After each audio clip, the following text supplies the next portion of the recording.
So I'm an old school punk rocker, and my senior thesis in high school was a collection of poems.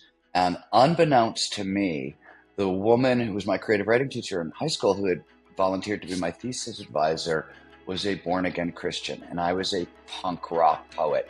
And there was sort of a major conflict between what I wrote and what she believed, and she tried to fail me.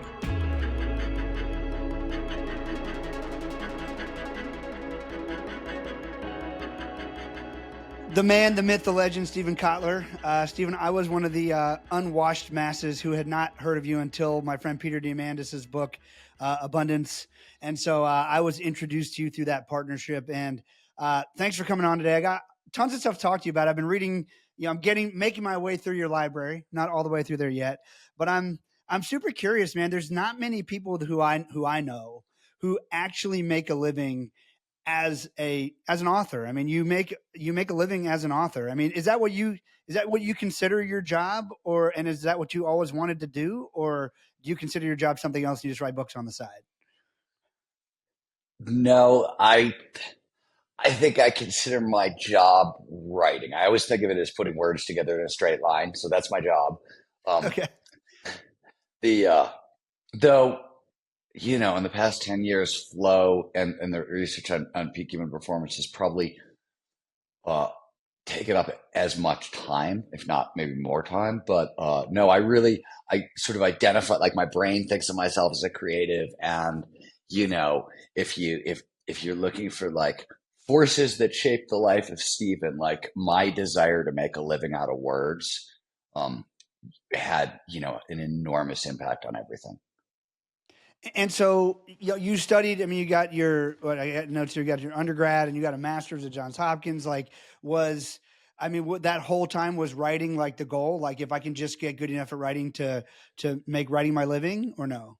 So it's a little more complicated. I don't think there's anything exceptional of this story. Everybody I know who's ever been successful has like their version of the story that I'm going to tell. But of course, my path to professional writing was a little complicated. I started out as a poet and like started writing when I was 4 years old and wrote poetry through high school. And we've had these conversations. So I'm an old school punk rocker, and my senior thesis in high school was a collection of poems. And unbeknownst to me, the woman who was my creative writing teacher in high school, who had volunteered to be my thesis advisor, was a born again Christian, and I was a punk rock poet.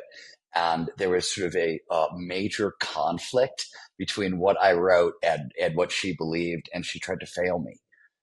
So, like, that was the first time. When I was in college, they actually asked me to leave the creative writing department at the University of Wisconsin. Nobody knew what I was doing, and I was disruptive, which was probably an understatement. Um, much to their credit, they hired a bunch of people who sort of understood the kind of prose I was interested in writing. Um, but I still, by the time I got out of college, didn't know, did I have any of the chops to be pro? Because nobody really, I was interested in like metafiction and really complicated things with language. And I, nobody really seemed to be able to sort of judge what I was doing. So I discovered that John Barth, who's the godfather of metafiction, was teaching at Hopkins. Hopkins has this, it's tied with Iowa for being the best writing workshop in America. Iowa, if you're a straight and you want to write for the New Yorker, that's where you go. If you're doing anything like creative and fringy and weird, you go to Johns Hopkins. There's only like 9 people who get into that program a year. And you know how most graduate programs are, like 5 are alumni and 2 are senators' daughters, right? So Yeah, there's like yeah. literally 2 slots open for mortals. And it took me forever to get in. It took me like 3 years to get in. And I literally just wanted Barth's approval. Like, it was literally like, this guy is going to like my work and tell me I should have this career, or he's going to dislike my work and I'm going to go do something else. And so it was always, how do you make a living out of words? But it took me a really long time to sort of like figure out, okay, I'm actually good enough, and the stuff I'm trying to do needs a lot of work. But like, it took me a while to figure out I had real chops. Um, and then really took me an equally long time to figure out how to deploy them into the areas where I could, make the biggest dent. If that makes any sense. Yeah, it does. It seems like based on our multiple conversations, you really identify as sort of a punk rock misfit in a way. Like where did that come from? Like was that just where you fit in high school, middle school, or is there something about the music, something about that really calls you? The music, I love the music, and I always have. Right? I like punk, I like hip hop, I like metal. To me, they were sort of all the same, you know, cauldron of all, of like edgy stuff that was there in the '80s and the '90s. And yeah, so I Yeah, always said that I think with professional creatives, like what we have in common is you grow up not fitting in. Right? You don't actually belong. And yeah, two things usually end up happening. One, you end up spending a long time looking for your tribe, I think. And two, if you actually make a living at this, whatever your field, I think you figured out how to turn your like freak into a superpower, right? You found the thing that like you didn't belong for these reasons. That's actually your superpower. And if you can turn that into your creative career. So I think those are commonalities, but it wasn't until I sort of landed in the middle of Cleveland's punk scene. And the Midwest punk scene was a really weird punk scene. It wasn't like the coast. It was founded. I always tell people, like, if you want to understand what punk was like in the Midwest, you have to understand that, like, the first punk club in the Midwest was started by two drag queens in Chicago. So it was a very, like, massively diverse punk scene that really, like, that existed in the Midwest. I didn't see it anyplace else, maybe a little bit in Berkeley. Um, but yeah, it was more of like a misfit scene. If you were weird, if you were a punk, if you were a hippie, if you were a magician or a musician, or you know what I mean. We all like in yeah. Ohio where I was growing up. Like if you looked weird, cars at jocks would like pull over and jump out with baseball bats to try to beat you up. And it didn't really Wow. matter what kind of weird you looked like. That was what was happening. So we all had to sort of band together to survive. That was Ohio in the '70s and the '80s, right? Got it. Got it. So it's interesting because I would imagine, I don't know. I certainly, well, I discovered about a year ago I was possibly lying to myself and everybody else because I would say I started saying like, "Hey, I'm a business guy first and a creative guy second." And then when I really analyzed, I'm like, you know what? I'm a creative guy who had to learn how to do business so I could afford to be creative. And I think that's a better description of it. So certainly, I would identify as a creative as well. Um, and I certainly felt like I didn't fit in or belong in many situations. I would imagine that's a pretty common experience for a lot of people, maybe not. So, because I don't have that outside experience, and I just wonder if I wonder is that part like because like for me with music, that's where I first started. I felt I sort of felt a connection, a deeper connection to music. I still do than most of my friends. They're sort of like you're sort of weird, Nick, when it comes to music. You like just really like I dig in it, as a writer. Obviously, it really connects as a songwriter, and it's like so. Is it maybe that these art forms take us to another place that we realize is like accessible to us that other people don't understand? I don't know how to ask the question. I'm just trying to figure out like what is it about So, the loneliness that creators feel? I don't know. yeah, so that's interesting. I think there's two answers to that. I think the best answer was one of my great mentors, Mihai Csikszentmihalyi, who's most known for his book Flow and his work on flow science. He was really, I always said this. I think he was fundamentally a creativity researcher who stumbled into flow more than a flow researcher who stumbled into creativity. And his Yeah, masterwork is the book Creativity. And one of the things that he points out in that book that is very, very true, that's unique with creative personalities. And Mike and I sent me high and I actually had a disagreement over this for his entire life. He died before he could solve it, but he felt that these traits were innate, and I felt that this was sort of this evolved. But the point was, he points out that creatives have this weird personality type. Unlike most people, tend to be both and or excuse me, either or. Creatives are both and. So most people tend to be either smart or naive. Creatives have to be both. You have to be naive enough to believe in your work and smart enough to edit it. You have to be introverted enough to spend 14 hours a day making a film or writing a book or recording an album, and then extroverted enough to take it on tour and market it and sell it to the world. And there's like 14 of these. And what I've noticed is as you train up in creativity, they tend to develop in people. So people get more as they learn to be creative. You actually end up becoming more emotional. And it's because you start developing this both and personality type. Neurobiologically, you see it as the two sides of the brain start talking to each other. There's more communication. There's more cross-lateral communication, among other things that happen in the brains of creatives.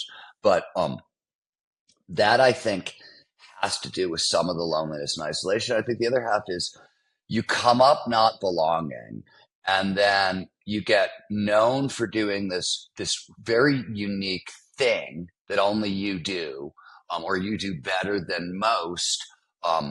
Which is, again, like, it's really cool, but it's also isolating. I always say, like, Yeah. one of the jokes I say about like flow is like, one of the things about being one of the world's leading experts in anything is it means there's very few people you get to talk to about the thing that you care about the most. Yeah. Right? On a deep level. Just flat on a deep level, flat out. That's the truth. So and being a creative, man, I go into it. I don't know what you're like when you're making a film or making music, but I'm writing a book, or I mean, anything. Even I could be prepping a speech or a flow class or doing research. So it doesn't matter. I'm in a wormhole.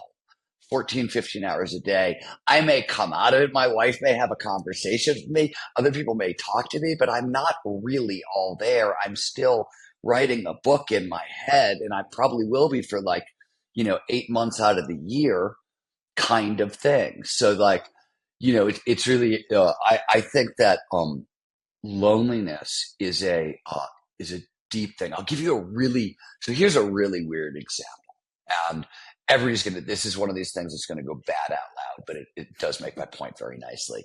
So I was talking to a friend who's going to go unnamed, who's a drummer for a rock star who's also going to go unnamed. And he was talking about how he can feel really terribly lonely on stage in front of 50 to 80,000 people. And I was talking about, I said, we started laughing because I said, first of all, I totally know exactly what you're talking about. I know that feeling. And I said, what's worse is I also know that if you try to talk about this feeling out loud, most people hear 80,000 people and think you're bragging. And you're not, like, that's not what you're talking about at all. You're actually trying to talk about like this really weird version of loneliness that, like, it makes no conceptual sense at all. And it's almost twice as devastating. And it's even worse because you can't talk about it with people who are close to you, even because they misinterpret it. So, like, there's a whole bunch of stuff that goes with being and I'm not saying every job doesn't have its challenges. Every job has its challenges. These are just weird challenges because when you try to talk about them out loud, people smack you down for things that they're actually not at all. One of the things I'm doing next is actually a flow-based mastermind for professional creatives. Okay. And I've never Cool. done this before, but one of the reasons is I think that this level of loneliness that creatives feel is unique to people in the field. And I also think that the difference. I always tell people the difference between like a professional creative and a knowledge worker, for example, in terms of how I think about what I do. Flow, which is optimal performance, is a luxury for a knowledge worker. It makes you're way more productive and attentive and everything's easier, but you're not going to get fired if you can't get into flow. You can actually do your job. But if you're a professional creative, and you could be a writer, you could be an entrepreneur, you could be a filmmaker, you could be a producer, like you could be a surgeon, you could be a coder. There's a billion careers that fall under that heading. But you know who you are, because if you can't get into flow, you can't do your job. You will literally like lose your job, get fired, and not be able to live the life you want. And that's a real difference. And then another difference is in how you train people. It's interesting. The Flow Research Collective, over the past 5 years, we've trained a ton of knowledge workers. I think 15,000 people have been through our core flow training. The only people it doesn't work for, professional creatives. You know why? With knowledge workers, they're totally happy to be told what to do. They have bosses. They're used to being told what to do. They know what they execute really well under those conditions. You tell a creative what to do, like, don't tell me what to do. I know how to live my life. It's immediate. And so, like, I found that, like, when you're training creatives, you have to, like, this is what I found works for me, and you may want to run the experiment in your own life. And, here's the adventure of it. And it's a totally, like, the thing is the exact same, but the way the language is totally inverted. I love all that. And we're going to talk about flow in a minute because some people probably heard the term but don't really understand it. There's a bunch of really fascinating examples in there that you bring up because, as a Yeah, as somebody who works in those spaces. Well, first of all, like when it's really funny because you talk about being. I haven't really thought about it and being like a constant wormhole because it's like my family and I look. I have plenty of things I need to work on, but very often my kids will be like, "Dad, were you even listening?" Because like I started the conversation with them, but my brain like I think I spend 80% of my time probably wake in my waking time like creating stuff in my head. So like it's not the right way to look at it. There's no right way, I guess, but like basically they're like you wanted me to focus on you, which I need to do, is actually interrupting what my brain has been trying to do my entire life, as opposed to you're talking to me and I've zoned out for a second. So you're gonna laugh. I actually, I think the last person I had this conversation with, I think it was literally the last time we were together. I was talking to Joe Polish about this. So I've got a manual somewhere. I don't know where it is anymore, but a list of like Steven's 25 rules for working with creatives Yeah. because so many people who I've worked with over the years, including a lot of the people I work with right now, don't know how to work with creatives. And one of the things that is always true about creatives is one of the things that's super frustrating to people is they come into a meeting and they've got a punch list. These are the 10 things I'm going to tell this guy to do. And he Yep. gives all the list of 10 things to the creative. Creative agrees on all of it. Like the guy feels totally seen and heard. And the creative comes back and he does three of them. And he's totally befuddled. And the thing is, when you give a creative a piece of feedback and or a project to work on, item one, their brain does what your brain does, right? It's Yeah. gone. So by the Yeah. time they're at item three, you're no longer listening as a creative. Cause like you're either solving item one or you're definitely solving item two, but like no way is there any RAM left for three through like 10. And I'm like, you can't work with creatives that way. You literally have to understand how their working memory works and what they do. And yeah, it's totally, uh, it's so true. My wife and I sometimes have signals.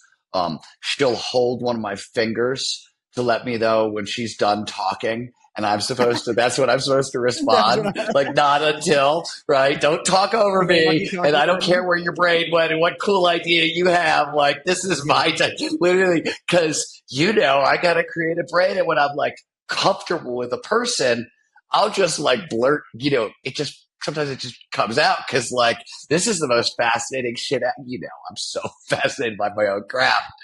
Well, because it's like, well, I mean, to be fair, and again, I haven't. This is a great conversation. I hadn't had this conversation. It's like, we're not only are the pleasure centers in our brain rewarded with the creativity, but I mean, you've been rewarded by society and with monetary and respect, for the books you've written. So your brain and you have been rewarded for your creativity, and the same way I have too. But it's like I tell people, like I try not to offend Dan Sullivan because when I go to strategic coach, like I'm done by lunchtime. Like, and I've been in the hallway half the time because, like, one of my favorite expressions in ADHD, there's two time frames. There's now and not now. And like, it's not now until it's now. Like, this podcast was not now until it's now. So I looked at my notes like 10 minutes before because it was about to be now. But like, when I have an idea, I leave the room and go call someone to start executing the idea. And by lunch, I've made like 10 massive business changes and I'm cooked by then. And it wasn't that I wasn't paying attention or I want to go home. It's just I'm cooked. Number two, when people always think I'm in a massive hurry to get off the phone with them. Like, you're just so, I'm like, I've had to start explaining to people. It's like, no, no, no. You said something and it requires a response for me to do something. If I don't get off the phone right now, and even if I do, there's like a 50-50 shot. I'm going to remember to send the text or send the email or call the person that I just committed to doing with you because my brain is already really excited about the next thing it's going on to. I would love to spend more time with you, but you've asked me to do something. And if I don't do it right now, it's not going to happen. I think there's two things in there that I want to pull out. The first is where you started, and it wasn't you talking about the thing about getting to make a living as a creative. And I like this, by the way, is true. I find the vibes are the same, whether you're talking about me writing books or me starting companies, right? I've started 16 companies or involved in the launch of 16 companies.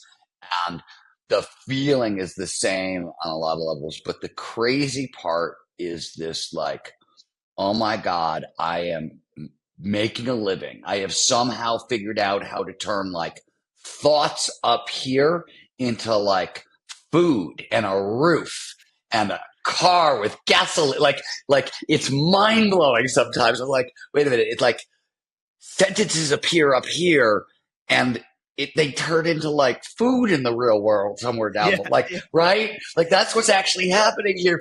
That's so mind-boggling, like such a privilege, or and I'm so deeply grateful and lucky and all those things, and worked my cockadoodle guts out so I could be that lucky. Right. sure.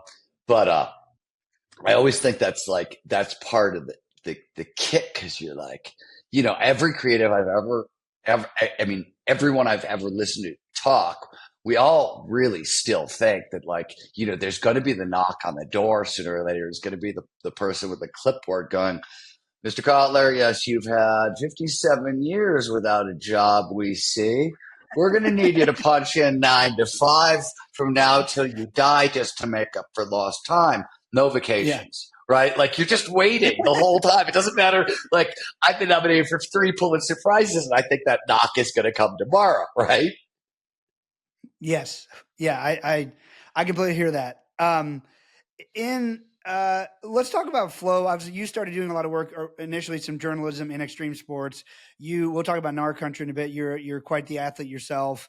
What where did you really start? Tell the novice listener what is flow basically. Like, to me, I describe it as like when you're so engrossed in something that you're enjoying and you forget to eat lunch or something. Like, to me, Yeah, that's like you're how I would know it's flow. yeah. So I'll give you the definition. I'll give you a little bit of backstory, which sort of where it came from in my career. So flow is technically defined as an optimal state of consciousness where we feel our best and we perform our best.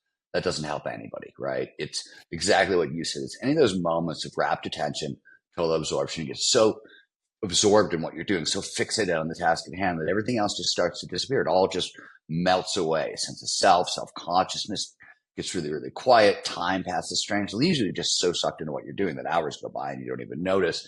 And throughout all aspects of performance, and that's literally physical, mental, and emotional, skyrocket. So that's flow. And as you pointed out, I started my career. Um, I started my career sort of all over. I was covering a lot of science already early on, and a lot of neuroscience. And it was a really cool, this was early 90s. So it was a very cool era where, like, the stuff I cared about, altered states of consciousness, things like that, went from being this taboo topic that wasn't real science to, oh no, this is a phenomenon we can, like, study in brain scanners and do real work on. And stuff that had been taboo forever. Even emotions were taboo until Jaak Pansep wrote a book called Affective Neuroscience, a textbook on emotions, in 96.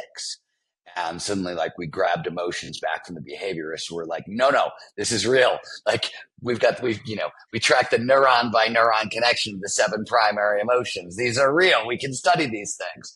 And it sounds really funny now, but it wasn't then.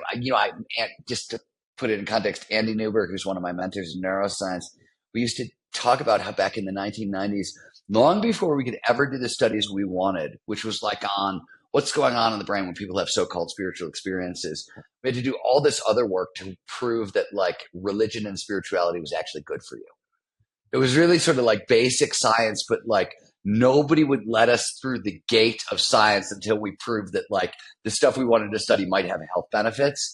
And then they were like, oh, okay, it's got health benefits. We can sell this. And that was how that happened. But anyways, I was covering neuroscience in this really exciting time. And I was also covering action sports.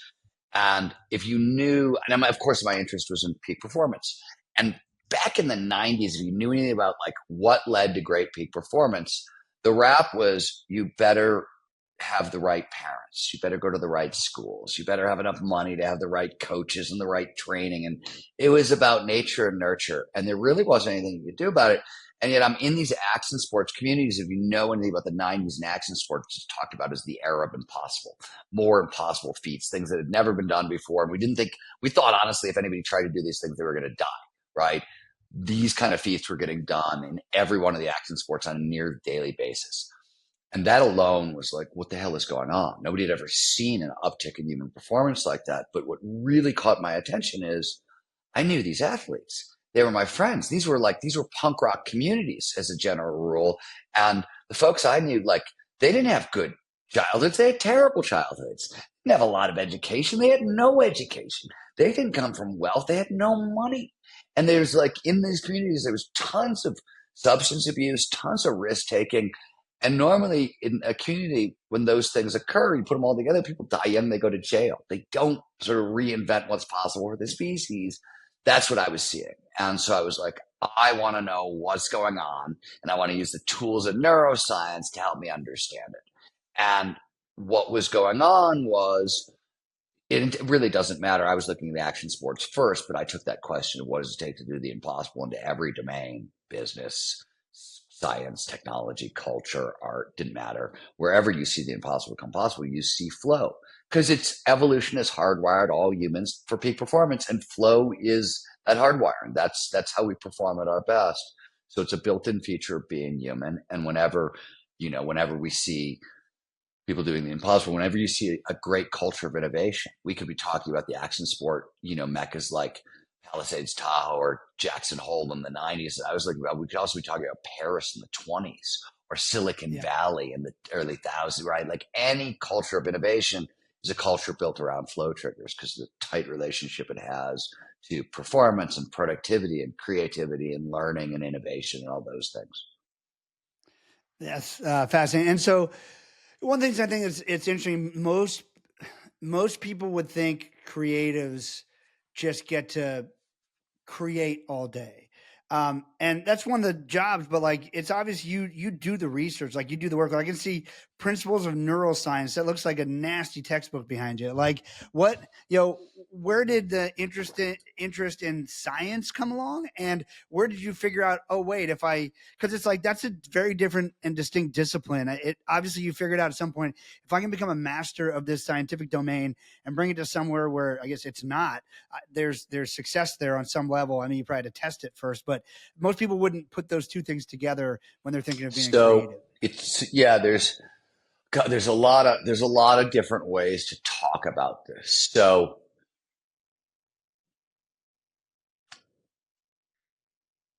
one, I was as a writer, I came up in the wave known as new journalists. So new journalism was a movement back in the 60s with like Hunter Thompson and Joan Didion. And it was a bunch of stuff, but it was really about importing literary techniques into nonfiction writing. And there's a bunch of other things going on, and I could go on. I could talk about new journalism for hours now, but I won't. New journalism was the exact same thing, and it took place in the 90s. And what started to happen is a handful of writers, a tiny handful of new journalists, started saying, "Could you use these techniques in science writing?"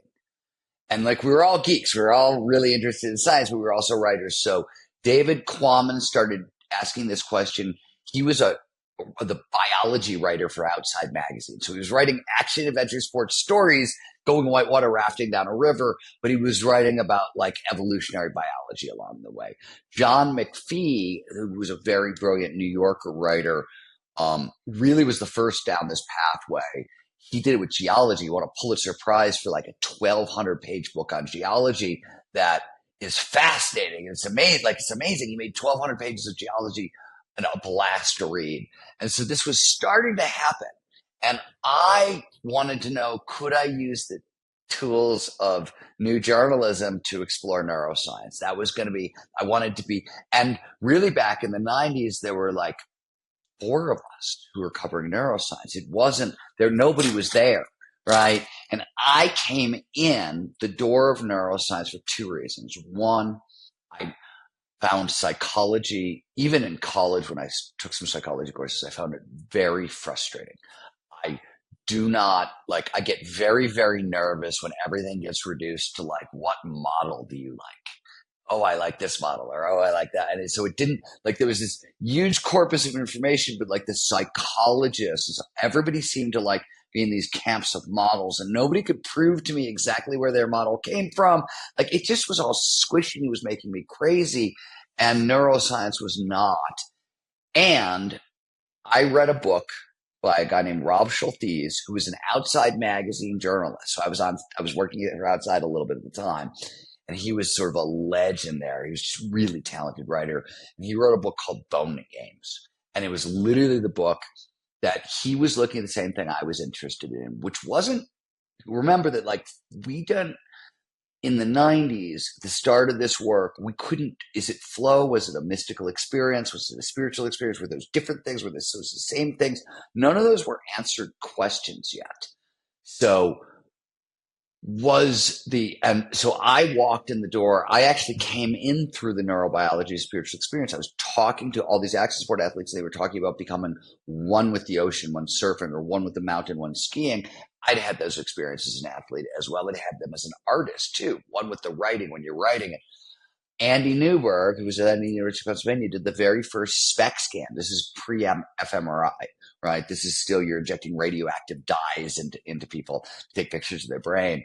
But he does the first study of Tibetan Buddhists and Franciscan nuns experiencing unity, cosmic unity, oneness with everything, and figures out where that comes from in the brain. And I call him and I'm like, I am seeing the same shit in action sport athletes who are talking about being in flow, and they're becoming one with, like, the ocean. Do you think it's the same thing? And he said, I have no idea, but let's figure it out.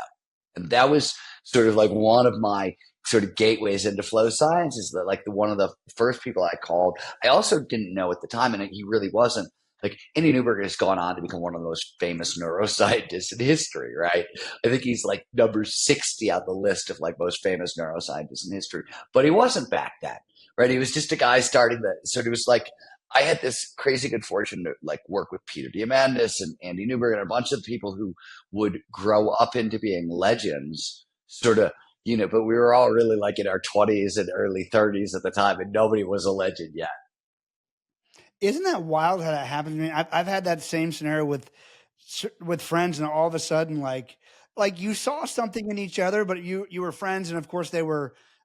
Most of them were ambitious in some way, shape, or form. But, like, I turn around sometimes, I'm like, well, first, when I was a kid trying to get a record deal, I'm like, and then I became a lawyer. I'm like, that lawyer is an idiot. How did he get that celebrity client? And then eventually it's just like, it feels like it's just your turn. It's just your friends now that are getting record deals, and they trust you to do it instead of somebody else. It's just, to me, I wonder if there's an attractiveness that we can't see between people who, I don't know. It just blows my mind sometimes where some of my friends have gotten to, Well, and more than I would guess. the story I always tell when I teach, like, whenever I teach a class on creativity and flow, I always tell the story of growing up as a punk in Cleveland, because, as I said, like, it was this tiny little community, like 2,000 weirdos. And if you were to poll anybody in Ohio, like, who is the least likely to succeed, everybody would have pointed at us. The whole fucking state would have pointed at us. And this little community of 2,000 weirdos. And yes, there were a lot of people died young. A bunch of people went to jail. Like, bad shit happened. But out of this community, like, Howard Shack, who's an Emmy Award-winning filmmaker, Trent Reznor, lead singer, Nine Inch Nails, Sepultura, yep. Filter, Harvey Pekar, the comic book artist, myself. Like, the list goes on and on and on. And this isn't unique to Cleveland. It's any sort of tight-knit creative community. You see it, but you do notice it in creative communities. You sort of, like, turn around and, like, one day everybody's really sort of famous. I have this really funny photo of myself, Kurt Hammett from Metallica, and Stephen Jenkins from Third Eye Blind. And we're in a friend's kitchen in San Francisco. It's like mid-90s. And Metallica's broken up. Kurt's totally bummed. Third Eye Blind has just formed, but, like, Stephen's been sick with, like, chronic fatigue syndrome for a decade, and he doesn't think the band's going to go anywhere. And my first novel's come out, and it's dying a quiet death. And in this photo, like, it's three dudes trying to drink away their sorrows in a kitchen. And it's not like, it was the only time I ever met Kurt, I think, or maybe I met him a couple other times. It was just San Francisco. Really, if you were a weirdo in San Francisco in the early 1990s, we all knew each other because there weren't that many of us. And so we were all at this dinner party, and there's this photo, and literally 6 months later, I think Metallica's Black album comes out, and they're the biggest band in the history of the world. Third Eye Blind goes double platinum, and my book is on the bestseller list. And literally, like, I got this photo of the three of us. We all think our careers are over. Like, we're all certain that, like, there's no future. Our careers are, we're washed up and we're screwed. And I always like looking at that photo every now and again because I'm like, you really never know, do you? But it's It's also this sort of speaking to what you're saying is that, like, you sort of see a lot of that in creative communities because people either explode, they leave the community, or they have success. The only people who stick around are the people who have success. What I saw that was like the one that was frustrating to me is a lot of talented friends of mine who should have had careers as writers took jobs as editors. And so they became editors. And now they're a lot of them in their 50s and 60s. And they've actually returned to writing books finally. And their books are awesome.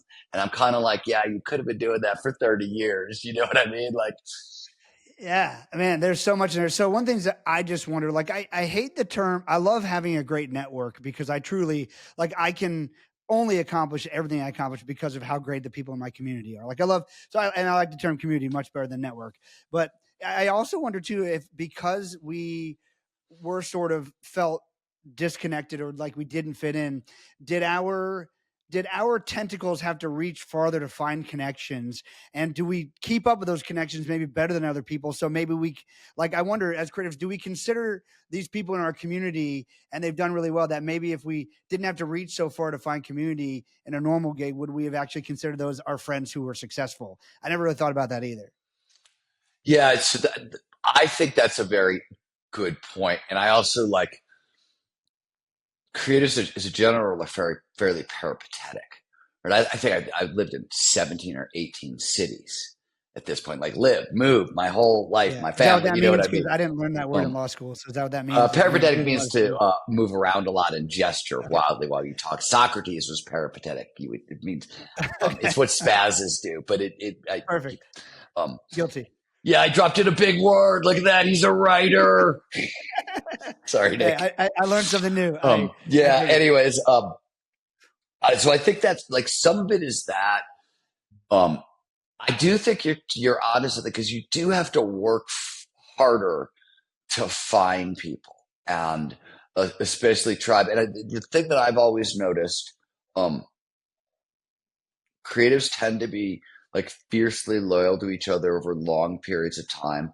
One, creatives go up and down emotionally. So like we're all used to each other behaving badly at a certain point. So some of that gets forgiven in a sense, Yeah. especially the younger stuff. So I think there's more like durability because everybody's going to go crazy sooner or later. It goes with the job, I think. And, but I do think you're right. I do think you have to sort of reach farther. And, I sort of like you can always tell. Like I go into rooms. It's so funny. I've got friends who are really talented. Sort of, I don't have a network in the same way that you don't have a network. But like I've Yeah. got friends who are talented networkers, and I've gone into rooms with them, and literally an hour later, they have found the like three wealthiest people who have the most money and could have the biggest impact. And I have met like the drummer who like worked in a subway in New York for like 20 years and somebody just made a movie about him so he happens to be at this event, right? Like, and Yeah. that's the person I meet. Well, look at the dinner you and I were at. Like, we just had a conversation the whole day. They were all super successful people, sold That's businesses, true. and we're just like having this like creative That's true. conversation because I'm actually not interested in having any other conversation than a fascinating one. And I've had that conversation about money one too many times, and that was like the third time. Like, okay, I learned how rich people talk about rich things. Let's move on from that. And I just look for interesting people. It's also like there's this also a really interesting cross section. So I'm doing a documentary right now on a guy named Guy Harvey. You probably don't know the name, but he's a PhD in marine science who from Jamaica who learned how to like his hobby was art. And so he started painting and he got really good at painting as a teenager and got great. And he started doing some shows. And long story short, someone licensed his one of his paintings of a fish or some of his paintings to put on the back of t-shirts. And now like, I don't know the exact number, but like, I'm probably not exaggerating if I say 75% of the t-shirts in the world that have a fish on the back of it are a Guy Harvey shirt. And so he learned how to, any licenses, I mean, everything from dog collars to like, I mean, everything. And, I'm doing this documentary because I'm so fascinated by the fact that this guy took two seemingly very unrelated things, but his scientific knowledge and he paints everything from memory. But his scientific knowledge of how many times he's dived with mahi mahi, and like it's scientifically perfect. And so these two seemingly unrelated things of painting and ink art and being a PhD in marine science have converged. He built a really successful business, an art business that has allowed him to fund a research institute. And as last I heard, they've published over 150 peer-reviewed research papers on like sharks and stuff like that. So like That's doing great. fascinating work in the world That's that great. like these things don't go together. So one of the things I think I'm fascinated by you too is like I I'm not I'm interested in neuroscience, I think, in the way most people would be like, how can I understand my brain a little better? How can I understand how other people work better so I can work better with them or so I can avoid psychopaths? Like I'm probably interested in that to that extent. I start reading Becoming Superman, which is the latest one I've read. And I think I got two chapters left, got to be honest, but I'm getting there. And, but like you find a way to bring in, like, tell these stories of like these harrowing journeys of filming, Transformers and the Red Bull, the flying Air team and like these Force. guys. Yeah. Red Bull Air Force. Like, so what I think is really fascinating to me is like, and maybe that's I can't imagine that's fully part of the education. That's probably part of the sensibility that makes it work.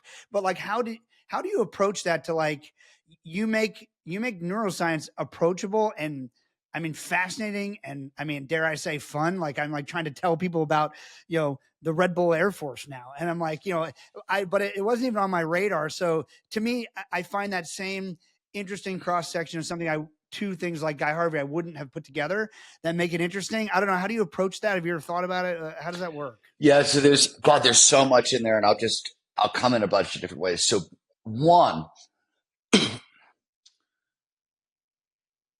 being trained as as a journalist and being trained as a scientist, and actually even being trained as a poet first, and then a journalist, and then a scientist. These are all professions that are deeply interested in what is the truth. What do we mean by the truth? And journalism has truth filters, right? Ways we ascertain something is factually true and we can tell people about it. Science has truth filters, the scientific method, the first principle thinking, Occam's razor, take your pick, right? Um, Yep. these are all truth. So there is commonality there, I think. Second of all, when I was a journalist, this is going to sound fancy. It's not. It's a specific kind of writing. I was what was known as a big think writer. Journalists specialize. There's like, people who are like the follow the money people can crawl down a fucking research hole like it's nobody's. I'm not that person. I've tried to do those Yep. stories. They're really freaking hard for me. I can't do them. Big think writers worked at the intersection of like three or four things, trends. So, for example, in the 90s, where science met religion, met politics, you find stem cells in the 1990s. So like I spent a ton of time writing about stem cells or things like that because these trends would come together. And you know this from making films. When you're at the intersection of like multiple trends, first of all, you're hitting a lot of audiences. People care because you're coming in and it's neat. There's neat stuff at those intersections. Um, so that was some of it was I'm trained to look for the intersection of things in general. Some of it was also, I always say this to people, uh, that as a general rule, I believe I'm not that special. So if I find something interesting, this weird intersection of sort of neuroscience and action sports, other people will too, provided I can get other people to see exactly what I'm seeing that I find so fascinating, right? So the trick is always like, how do I take the thing I think is so neat and show it to other people? And I think That's a taste thing, though. That's interesting too, it's a because taste thing, taste but it's matters. also one of the things that you have to remember is that I got a lot of benefit. This is really funny, but I was in these punk rock communities. I was in these action sports communities. I was in communities where people were really, really, really bright, but they were often not hyper educated. So they were fairly plain, really smart people who spoke a very plain spoken language. So I was geeked about what I was geeked about. they were my friends. I wanted to tell them what I was geeked about. I would have to figure out how you translate this like complicated science thing or philosophy thing into something I can talk about. My friends who are in a punk band, or my friends who are filmmakers, or my right, like I knew people in all these different walks of life, and I was a bartender forever, paying my way through college and grad school and Sure. everything else. So I like all of these were sort of like storytelling challenges in a sense that help me hone the ability to like figure out what is it that I'm so what you called taste, I guess. And then how do I communicate that to other people?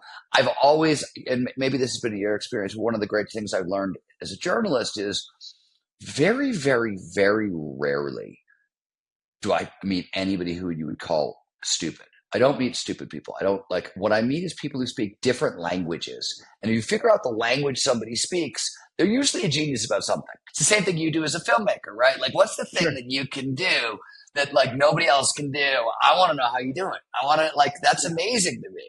This is the thing you bring into the world that nobody else can bring. I want to see it. You know what I mean? I want to get next to that. I want to learn about it. Um, and then I get so excited about it as a storyteller that I want to find a way to communicate it to somebody else. The I just had this conversation the other day because I was dealing with for like the first time in a long time.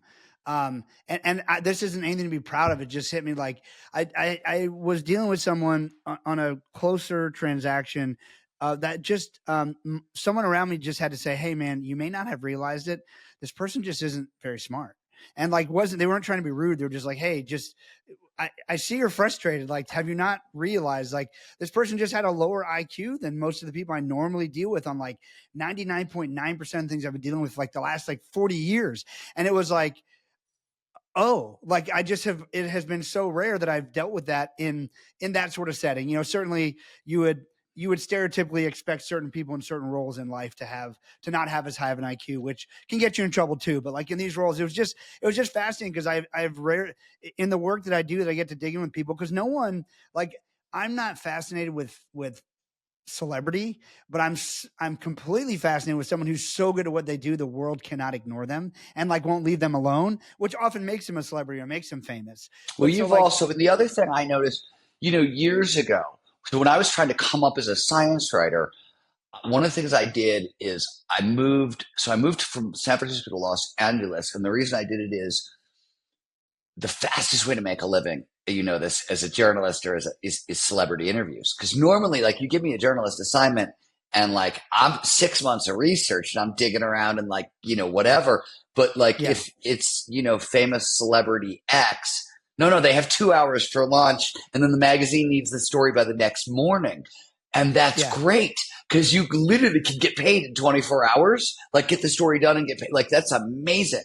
So I moved to LA and did a ton of celebrity stuff as a way of funding my sort of like 5 year hardcore apprenticeship in science writing. I was doing a lot of writing for the LA Weekly, and they would let me do these 10,000 word science stories, which was awesome. They didn't pay super great, but I had great editors and they were super smart, and they would let me do these enormous science stories. And then I would just do all this like fluff cover stories for FHM and Maxim and details, and like it didn't matter. But what I discovered, and I'm sure you've discovered the same thing, nobody, well, you can get famous by accident, but you can't yeah, stay famous by accident. Nobody, like, there are those, like, Brad Pitt's abs. Somebody shows up in a movie, they got Brad Pitt's abs and Thelma and Louise, and bam, you've got it. Now, mind you, Brad Pitt was 10 or 12 years of acting before his abs got into Thelma and Louise. yeah, But yeah, you get my point, sort of. You can get sort of famous accidentally. You can't stay there. The competition is too gnarly. Too many people want your job and they've got yeah, skills and they're willing to work hard at their craft, right? So one of the things that's interesting that I learned about celebrity culture is there may be a lot of stuff like, actors tend to be crazy because they're paid to have emotions. Dancers tend to be emotionally difficult because they have to look in the mirror all day long. Could you Yeah. imagine what it would be like if you had to actually look in the mirror and judge yourself all day long, right? So like people don't actually think about the work conditions that these people have to make a living in. They think about a whole bunch of other things. But I just discovered that like even in those communities where you go in a little cynical, you come out the other end and you're like, oh shit. Like you're there for a reason. Like I Yeah. can make all the fun of you, like I want, but you're actually there for a reason. And the reason I'm interested. Like once I figured out that this shit was hard, you know what I mean? And nobody was getting lucky and they were all like, there was Right. skill there. I was like, oh, well, how are you doing it? Right? Like, how does this work? And how do one of the questions you touched on earlier, but I think every creative has to figure it out. The creatives who survive and have careers are the creatives who also figure out business, right? That's like I talk about this in The Art of Impossible. There's a section on long haul creativity, or what does it take to sustain a creative career over a long period of time, which is one of the challenges of creativity. Because anybody who's had a creative career, one, it requires constant reinvention, right? You have to basically Yeah. Yeah. reinvent yourself 6 or 7 times, which is incredibly challenging. And you have to learn a whole bunch of skills. They're almost the exact opposite of what is required for creativity. I don't think that's true in almost any other field. I have never dipped into another field where like the core skills you need to earn a living in that field are actually almost 180 degrees opposite for the things you have to actually do to make that living. Creatives, I think that's one of the extra challenges with creatives is there's this really weird schizophrenia in terms of like the business of being a creative. Um, and it's, I mean, how many years did it take you before you could read a legal document? I still can't. I mean, I went I to mean, law school, right? I mean, like I hate that stuff. It's just like, oh, it kills me. Like that makes all the alchemy of life no fun. It's like, well, why can't we just do a deal, see how it works out? Like, if you're a bad person, I'm just not going to work with you again. If you're a good person, we'll do a lot together. Like, can we just do that? Like, that's how I like to deal.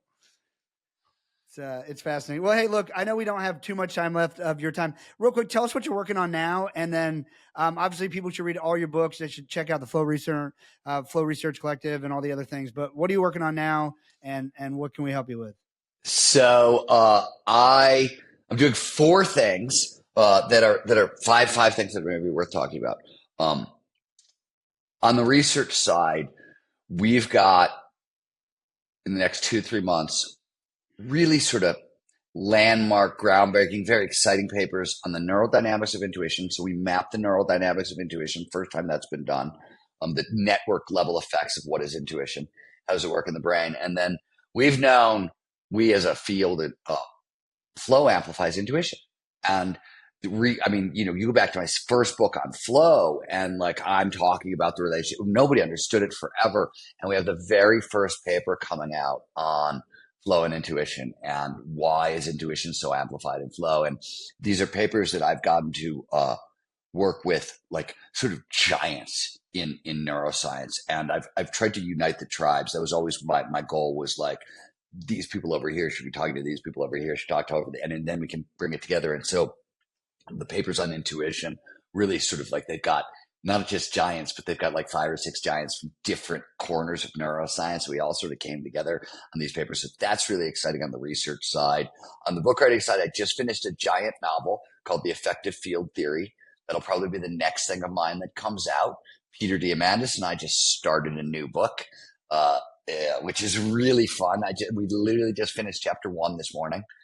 So Okay. that's really, really fun. And uh, the mastermind, the year-long mastermind I'm doing for professional creatives, it'll be under the heading of the Alliance. I think the website when it actually shows up will be thealliancesk.com. So at some point in the next 6 months, look for that. That's just a little fun thing I'm doing on the side for like, it'll be me and 50 people. It'll be very small. And hopefully we'll just get to train together and learn from each other, and, it'll be fun. So those are all the things I'm doing that are exciting. What are you doing that's exciting? Man, I'm about to start a documentary on on a legendary music group that I can't say who it is, but about to start on that, which is sort of their like living Americana. So I can't wait to dig in there. Um, and then like the three people they told me that they could get me for interviews. We'll see if it happens. Like just in a conversation, we're like, it was Peter Gabriel, Bono, and Barack Obama. I'm like, yeah, that'll do. And That'll so do. that was like That'll the first work. three names. That'll work. Yeah, yeah, the first three names they gave me.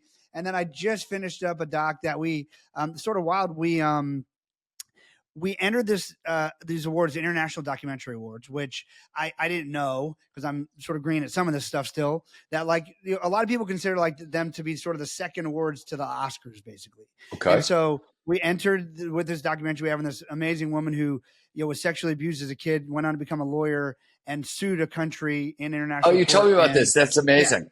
Yeah, so we made that doc. Changed the laws in 26 countries, and so we get this notification, and all these film festival and awards notifications are these backhanded rejections. So we've gotten used to them. We just delete them. So it's always like, "Congratulations, Steven, you've made such an incredible film that will not fit our film festival." Like that's like sort of the emails you get, and so we almost deleted it. But it's like, no, we actually. So out of 700 documentaries, over 700 documentaries from 77 countries, that documentary just got shortlisted as one of the top 20 in the world, and goes to a further competition, which we won't win. We don't have the firepower, but just, every now and then it's just nice to get that pat on the back, like you're doing the right thing. So, so we're working on that, and we'll see where that leads. So I'm having fun. We need to explore some films together, man. And I appreciate your time.